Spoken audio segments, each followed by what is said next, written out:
The peculiar legend of Wulfstan, the masked madman. In the shadowy catacombs of the Cultist family, where ancient rituals whispered through the stones and eldritch symbols glowed faintly in the dark, there lived a figure of both fear and fascination. Wulfstan, a ranger by trade, he carried an absurdly large crossbow, so massive it could double as a siege weapon. Rumours swirled. Was he compensating for something? Did he think size made up for skill? Or did he just have a flair for the dramatic? Whatever the case, the crossbow was undeniably impressive, even if it made people chuckle behind his back. Wulfstan's face was forever obscured behind a grotesque mask. Some said he was hiding disfigurement so extreme that even the Cultist family couldn't bear to look at him. Others believed the mask was a tool to keep his devastating beauty hidden, sparing his enemies the heartbreak of being defeated by someone so good-looking. Still, a third theory floated around. The mask was simply a diversion tactic to draw attention away from the crossbow situation. No one could confirm the truth, but the mask and the man had become a symbol of terror across the realm. Wulfstan's reputation, though, wasn't built solely on his intimidating appearance or his overcompensatory weapon. It was his special skill, eldritch sign bolts, that truly set him apart and made him more unpredictable than a drunken goblin. With a flourish, Wulfstan would fire his bolts, each one inscribed with ancient chaotic runes. These bolts didn't just hurt, they stole all dispellable buffs from all enemies and delivered them to Wulfstan alone. No sharing, after all, chaos is selfish. The bolts also dealt 350% damage to all enemies, shredding even the mightiest taunters like Ludwig and counterattackers like Oberkhan. To cap it off, the bolts inflicted 10 insanity on all enemies, turning their minds into befuddled messes. However, the chaos wasn't all sunshine and eldritch rainbows.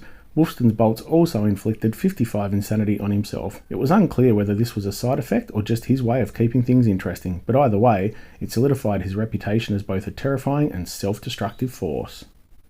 Madness only added to Wulfstan's strength. His Aether talent Rage granted him 15% additional attack with an extra 1% for every time he was hit over 6 turns. This made him increasingly dangerous as battles wore on, provided his enemies didn't mind enabling him. Most foes quickly learned that the best way to deal with Wulfstan was to just leave him alone, a strategy that worked about as well as ignoring a charging rhino.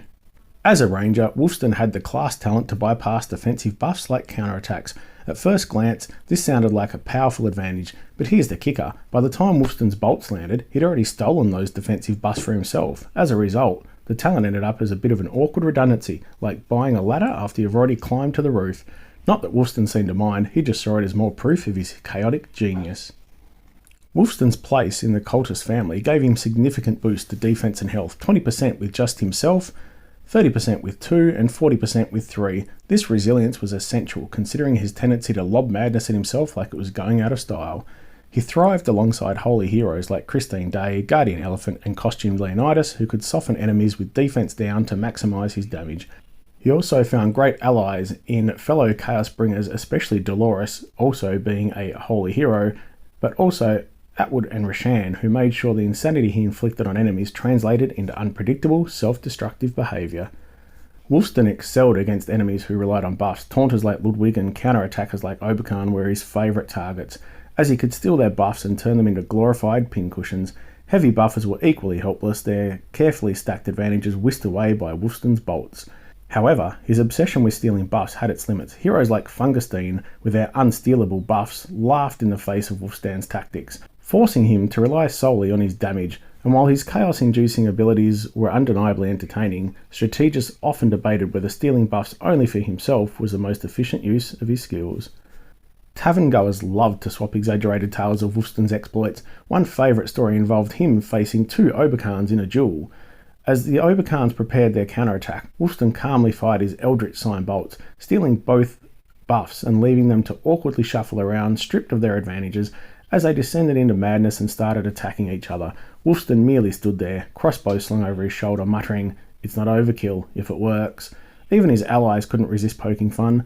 "What's the deal with the crossbow anyway?" they'd ask, to which Wulfstan would reply, "If you're not over-prepared, you're under-prepared. And besides, size does matter."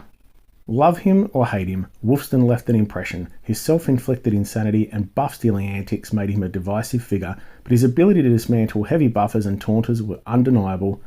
While strategists debated his efficiency, Wulfstan himself couldn't care less. He lived for chaos, madness, and the thrill of a well-placed bolt. As he once told a bewildered opponent, "I may be crazy, but at least I'm memorable. Can you say the same?" On top of the new Wulfstan, which I've just covered, we also have Zavinia, Dolores, all these other Investigator family, Cultist family that have been available as the secret summons are now in the game. So we also have a new 4-star Shoggo. I'm not going to do full reviews. We'll just have a quick look at them. Shoggo's looking slightly strange there. Hunchback with the tentacles poking out. 250 damage to all, inflicts 10 insanity, so we're getting insanity on these 4 and possibly 3 stars as well. We've got Chituwu, who again inflicts insanity, so it's great to see that coming into the lower stars. These heroes will all be quite good being brand new.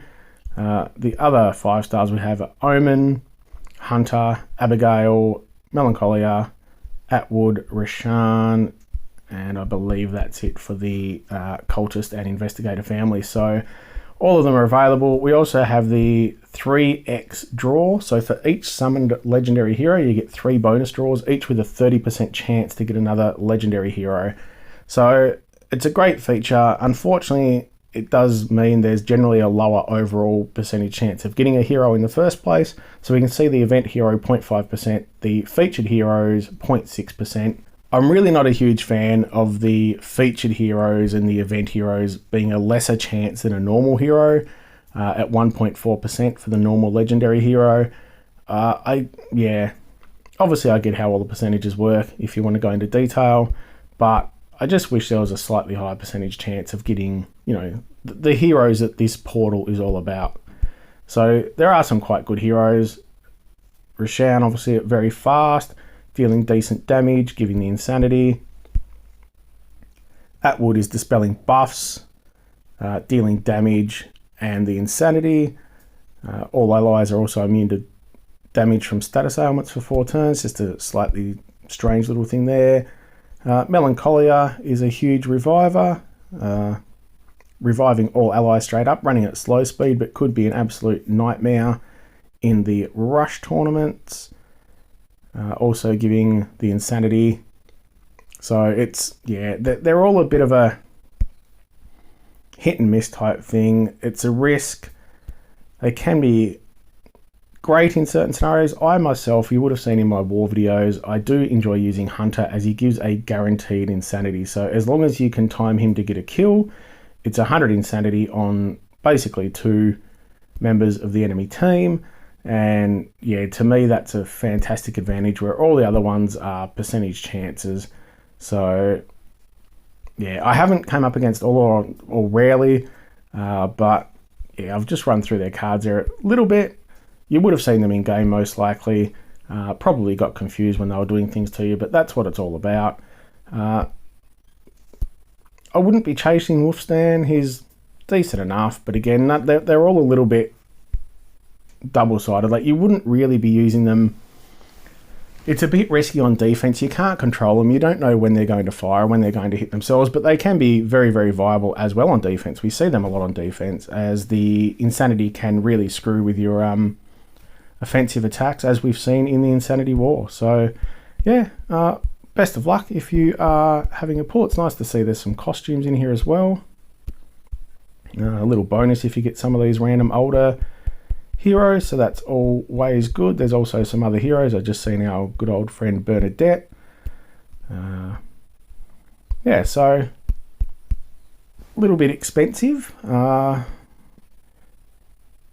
are getting some shadow coins and limit break materials in the chest. But yeah, if you're doing pulls, I wish you the best of luck. I hope you get exactly who you're going for and beat the odds. But don't go spending all that money you should be spending on me. Nah, obviously just kidding. There is also the new quest involved, which is the Shadows of the Deep. Part 1 and Part 2, so it looks like we can't do Part 2 until we finish Part 1. But yeah, there's some good coins there available, so hopefully that should be enough to get you a few free pulls. And yeah, hopefully with those free pulls you can grab something awesome. As always, if you enjoy what I'm doing, there's a lot of people watching who are not yet subscribed. Hit that bloody subscribe button. No, don't hit it, as we know. gently caress that subscribe button, show it some love, give your kitty a scritch for me, and have a good one.